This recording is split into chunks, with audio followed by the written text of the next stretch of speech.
तो आपको बता दें कि मौसम विभाग के मुताबिक दक्षिण प्रायद्वीप भारत, पश्चिमी तट और पूर्वोत्तर राज्यों में 10 जून से भारी बरसात की संभावना है। वहीं अगर हम बात करें कर्नाटक और केरल में 13 जून से भारी बारिश हो सकती है। तो कर्नाटक और केरल के अंदर 13 जून से और पूर्वोत्तर राज्यों में 10 जून से भारी बारिश की संभावना जताई जा रही है। 11 और 12 जून को बिहार, विदर्भ, जी हाँ नोट डाउन करते रहिए, 11 जून को और 12 जून को बिहार और विदर्भ में अलग अलग स्थानों पर 60 से 70 किलोमीटर की रफ्तार से आंधी आने की संभावना जताई गई है। इसके अलावा 11 से 14 जून के दौरान आप उत्तराखंड और पूर्वी उत्तर प्रदेश, यानी ये पूरा इलाका जो पूर्वी उत्तर प्रदेश का है, इलाहाबाद, बनारस, गोरखपुर, इन इलाकों में आप जो है हम देख सकते हैं कि वहाँ पर जो है हल्की से मध्यम बारिश हो सकती है। तो 11 से 14 जून के दौरान उत्तराखंड, पूर्वी उत्तर प्रदेश और इसके अलावा 13 से 14 जून को हरियाणा, दिल्ली, चंडीगढ़ और पश्चिमी उत्तर प्रदेश में हल्की से मध्यम बारिश हो सकती है। दूसरी ओर पश्चिमी राजस्थान की बात करें तो यहाँ पर 11 जून तक भीषण लू चलने की संभावना जताई जा रही है। हिमाचल प्रदेश और उत्तराखंड को अगर छोड़ दिया जाए तो उत्तर पश्चिम भारत के अन्य इलाकों में अगले 3 दिन तक जो है वो लू चलने की आशंका जताई जा रही है।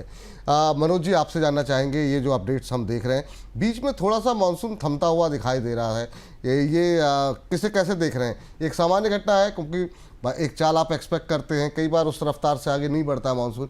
अभी तक की चाल से संतुष्ट हैं आप? बिल्कुल, यहाँ पे संतुष्टि ज्यादा ही रहेगी विपुल जी, क्योंकि इस बार हमने देखा है कि जो प्री मानसून जो शावर्स है वो काफी बड़ी मात्रा में देखने को मिले हैं और काफी सारे स्टेट्स में अच्छी रेनफॉल जो है देखने को मिली है अर्ली मानसून में। और जैसा कि मौसम विभाग बता भी चुका था कि यहाँ पे अर्ली शावर्स हुए उसके बाद 10 से 15 दिन का एक पॉज जो है वो देखने को मिलेगा और जब नॉर्मल मानसून की शुरुआत होगी तो यहाँ पे मानसून जो है इस वर्ष बेहतर ही रहेगा और 100 से 105% तक के जो है प्रिडिक्शन ये वर्ष मानसून को लेकर के लगाए जा रहे हैं।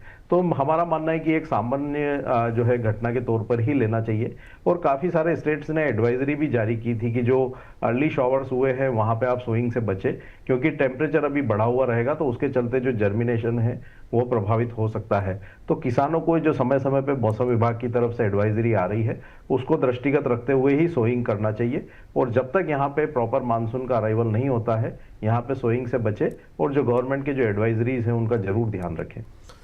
सरकार जो कह रही है उसको अवश्य में जो है आप लोगों को ध्यान रखना चाहिए। जहाँ पर लू की संभावना बताई जा रही है वहाँ पर बचने की कैसे बचना है, जहाँ पर बहुत ज़्यादा बारिश की संभावना है वहाँ पर क्या स्ट्रेटजी होनी चाहिए, इस हिसाब से आप लोग आगे चलते चलें। चलिए, इस बीच आपसे जानना चाहेंगे सर, यहाँ पर अगर फसलों के लिहाज से देखें तो आप कैसे देख रहे हैं इसे, खरीफ की फसल खास तौर से, और बाकी किसानों के लिए कोई एडवाइस आपकी जो है क्या रहेगी आपकी? खरीफ की फसल ये सीजन में बेहतर ही रहेगी विपुल जी, क्योंकि हम देख रहे हैं कि यहाँ पे नॉर्मल मानसून का जो प्रेडिक्शन है वो लगाया जा रहा है और उसके चलते यहाँ पे उत्पादन है वो बेहतर ही रहेगा। दूसरा यहाँ पे जो स्पेशली जो सोइंग की बात है तो वहाँ पे किसानों को ये ध्यान रखना चाहिए कि इस बार जो बारिश का लेवल है वो उनके एरिया में कितना रहेगा, तो उसको ध्यान में रखते हुए क्रॉप का प्लान जो है वो उनको करना चाहिए। लेकिन जहां तक उत्पादकता का सवाल है, हमारा मानना है कि मानसून बेहतर रहेगा तो उत्पादकता भी बेहतर रहनी चाहिए। ठीक है सर, मानसून बेहतर रहेगा, उत्पादकता जो है बेहतर रहेगी और ये सब बेहतर रहेगा सर, तो ये मान करके आरबीआई की तरफ से बड़ा कदम भी उठा दिया गया है, इन्फ्लेशन जो है वो कंट्रोल में रहेगी। तो चलिए सर, पॉजिटिव नोट पर ही इस कार्यक्रम को समाप्त करने की कोशिश करते हैं और अभी और अपडेट के लिए दिव्या हमारे साथ आप जुड़ रही हैं, लेकिन आपको बहुत बहुत शुक्रिया, बहुत बहुत धन्यवाद सर आज की इस चर्चा में जुड़ने के लिए, अपनी टिप्पणी देने के लिए। अब सीधे चलते हैं हमारी सहयोगी दिव्या के पास, जो कि पूरे देश भर के मानसून का खाका इकट्ठा करती हैं पूरी शिद्दत मेहनत के साथ, ताकि आपको सटीक जानकारी मिल सके। तो आज फिर हाजिर है दिव्या हमारे साथ। दिव्या, बताइए देश भर में क्या कुछ अपडेट्स देखने को मिल रही है? जी विपुल जी, चलिए आप सबको बताते चलते हैं कि इस बार देश में मॉनसून का हाल क्या चल रहा है। सबसे पहले आपको बता दें कि इस बार जो मॉनसून अर्ली आ गया था, यानी कि समय से पहले आ गया था, वो अब थमता हुआ नजर आ रहा है। मॉनसून की रफ्तार काफी धीमी पड़ती हुई नजर आ रही है। देश के जिन राज्यों तक मॉनसून पहुंचा था वहीं पर थम गया है, उसके आगे बढ़ता नहीं नजर आ रहा है। इसके अलावा ये भी अनुमान लगाए जा रहे थे कि इस बार औसत बरसात ज्यादा दर्ज की जाएगी। हालांकि जून के शुरुआती दिनों में ये देखा भी गया, औसत बरसात सामान्य तौर पर जितनी होती है उससे ज़्यादा दर्ज की गई। लेकिन अब एक बहुत बड़ा बदलाव होता नजर आ रहा है।